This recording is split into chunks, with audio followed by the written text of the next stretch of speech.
Hey everyone, my name is Dapo Adeola and I am a children's book illustrator, and you guys might know me from the book Look Up.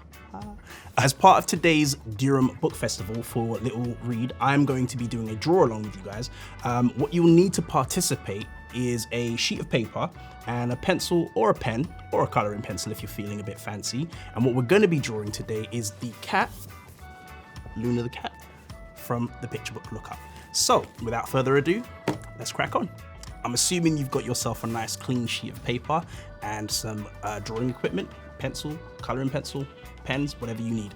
Right, for today, I'm going to be using these two pens, this big chunky one, which you'll find out why I've got that later, and a nice little Sharpie as well.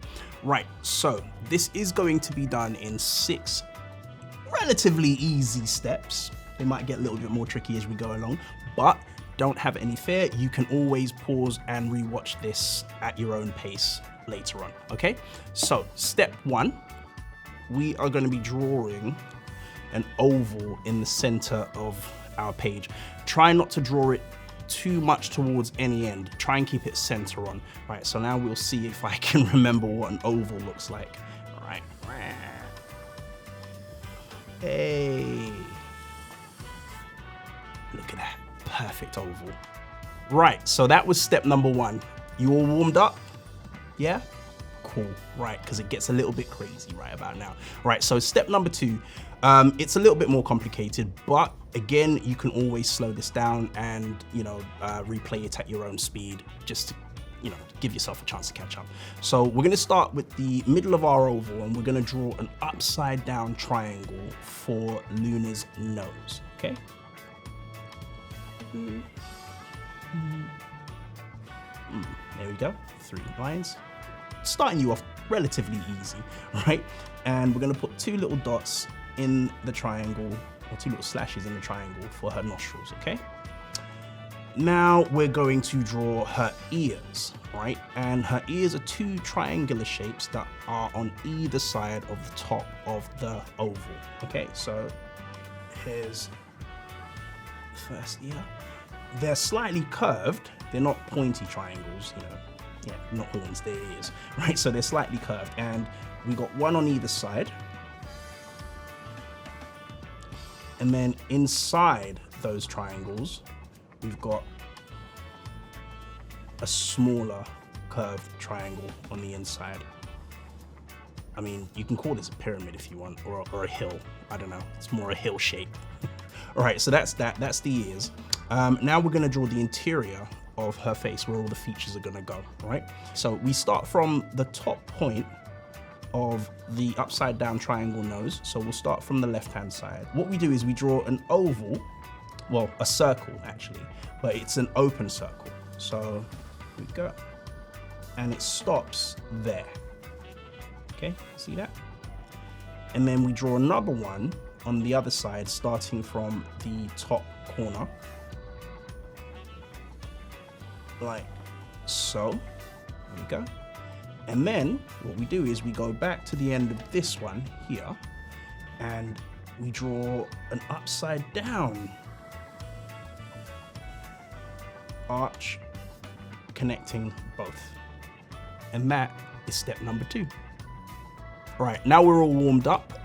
We're gonna crack on with the next step, okay? So step 3. So what we're gonna do is we're gonna add some features in here, okay? So we're gonna start off with eyes, okay?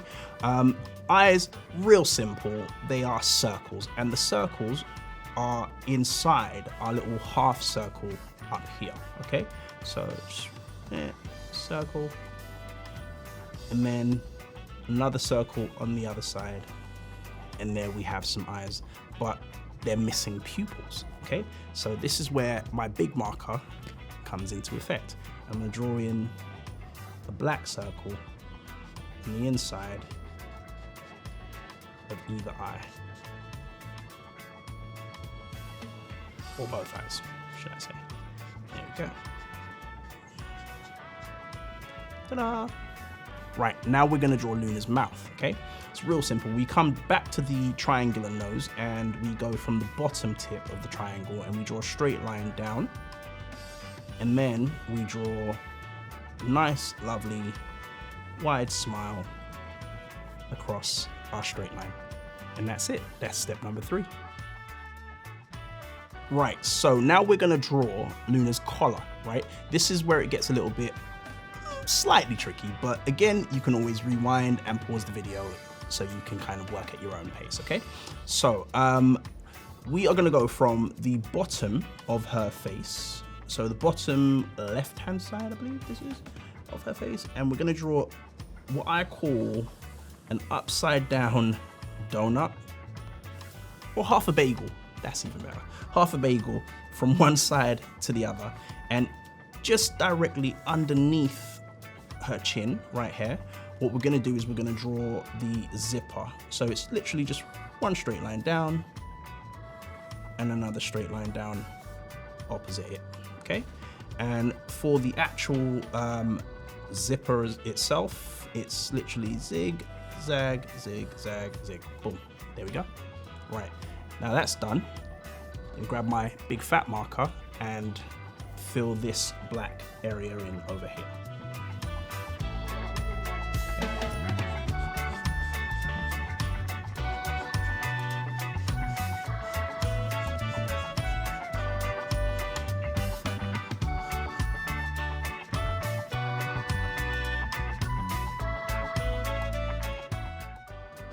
Don't worry if you're coloring in outside the lines. It really doesn't have to be super, super neat.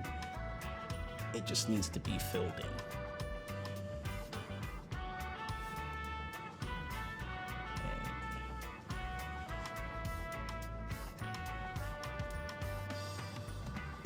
This is my favorite bit. It's very calming, very soothing, filling in the blanks. We're gonna do a bit more of that later on. So I hope you are ready. Go, almost done. Boom. And there is step number 4. So what we're gonna do is we're gonna add some more features to Luna's face, okay? So we're gonna start off with her tooth. That's what we'll start off with. So her tooth is an upside down triangle, which is located on the left-hand side of her face. And it's literally just right here, cheeky little tooth, right? And then whiskers. All right, so we're gonna add some little dots here, just around her top lip. And then we're gonna add some whiskers. So she has 6 whiskers, right? So that's 3 whiskers on either side.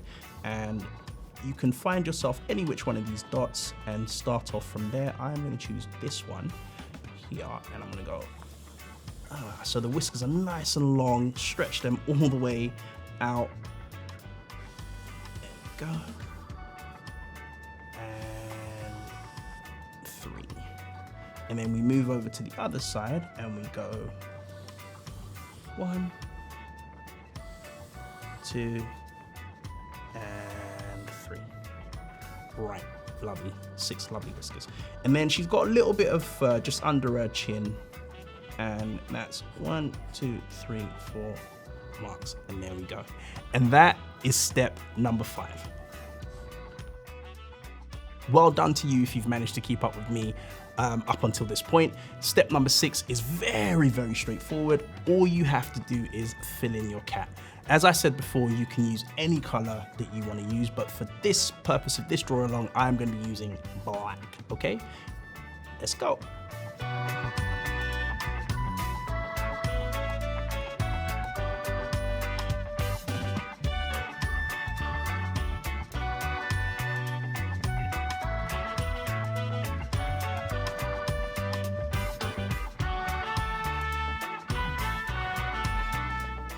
So when doing this, I find it's so much easier to pick a specific section and start from there and then work your way around.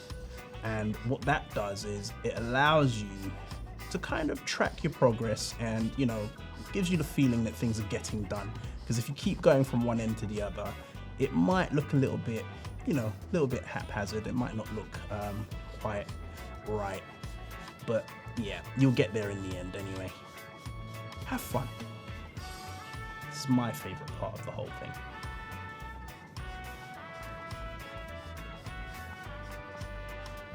Again, you don't really have to worry about keeping within the lines, but the only tricky part is the whiskers, and I'm going to show you how to do that. So what you do is you come up to the sort of top of the whisker and you draw along the line that you've already drawn, filling it in, and then you go just below it and you leave a little space and you draw your black like that. So what that does is it creates the space, or the illusion of the space that the whisker is occupying in the picture.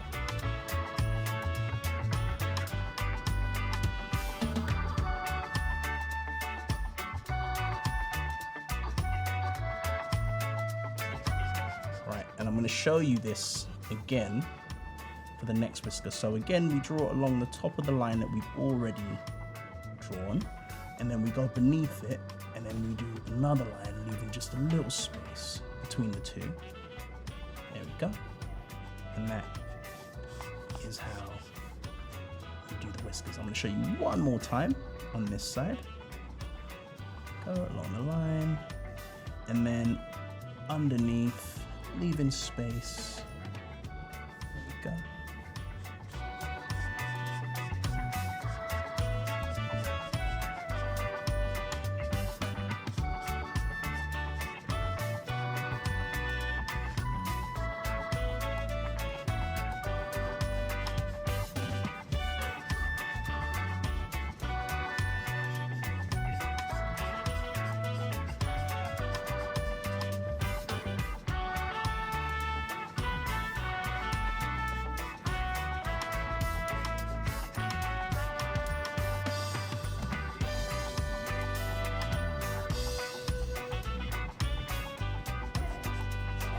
I'm really looking forward to seeing all the different versions of Luna that you guys come up with.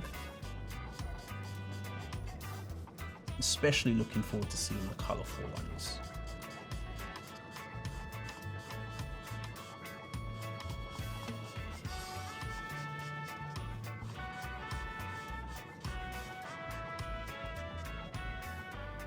Right, almost halfway.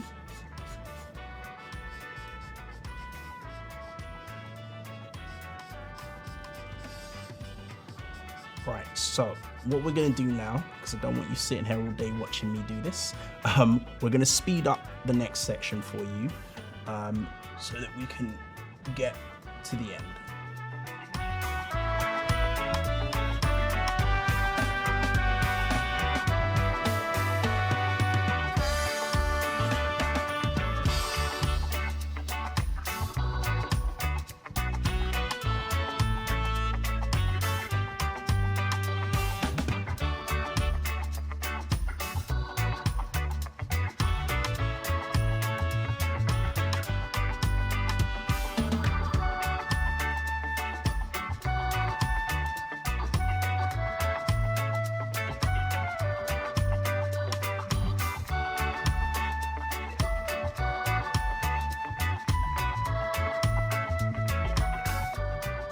Right, that's it. We're all done. That's the 6 steps to drawing Luna the cat from our picture book lookup. I really hope you guys have had a great time, because I did. I really enjoyed myself, and I cannot wait to see the drawings that you guys do. Please feel free to send them to me via social media or an email if you want to. Again, cannot wait to see them. I hope you guys enjoy the rest of the Durham Festival. We are now going to go on to the Q&A segment of this, where you guys get to ask me some questions and I get to give you some answers.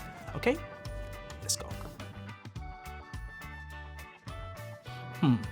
What is my favorite thing about being an illustrator? Okay, my favorite thing about being an illustrator is that I get to create loads of amazing characters and worlds to put those characters in. It's so much fun. You just never know what's coming in the next book until you see the text, and then you get the opportunity to create something that even the author of the text just didn't imagine.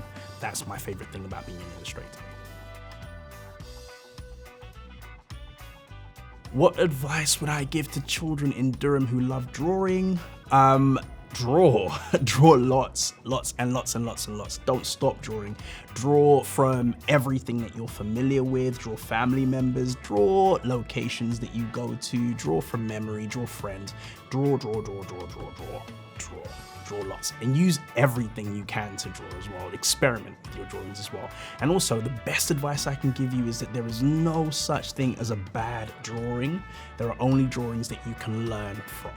And also, if you're not happy with the drawing, please don't throw it away. Keep your bad drawings. I wish I'd kept some of my bad drawings, because there's always a lesson to be learned from all of them. And what you don't like sometimes, someone else might come along and really like. So yeah, just keep all your drawings. Ooh, wow, this is a tough one. So what are my favorite picture books to read? Okay, so let's see. One of my favorite picture books is the book called Everything You Need for a Treehouse. It's written by Carter Higgins, and it's ever so wonderfully illustrated by Emily Hughes. It's just a lush book, absolutely beautiful book to look at. Another favorite of mine are two books by Quentin Blake. One of them is called Cockatoos, and the other one is called Zagazoo, and they're just brilliantly fun stories, beautifully, wonderfully illustrated. And last but not least is Monsieur Roscoe Goes on Holiday by Jim Field. I highly recommend all of these books. They're really great books. Will Nathan and I be creating any more books with the character Rocket in them? I don't know. No, we will be. Rocket's going to be back for another adventure soon, or another couple of adventures soon. Who knows? But yes, we definitely will be taking Rocket out again. We'll definitely be having another adventure in this world. It's not the last that you guys are going to hear from Nathan and I for a while, so yeah, we'll be here. Right, that's it. I have been Dapo Adeola, and this has been my segment at the Durham Book Festival. I really hope you guys have had a great time, because I know I have, and I really look forward to seeing your drawings. I hope you enjoy the rest of the festival, and I hope it's not the last time that we see each other. All right, take care.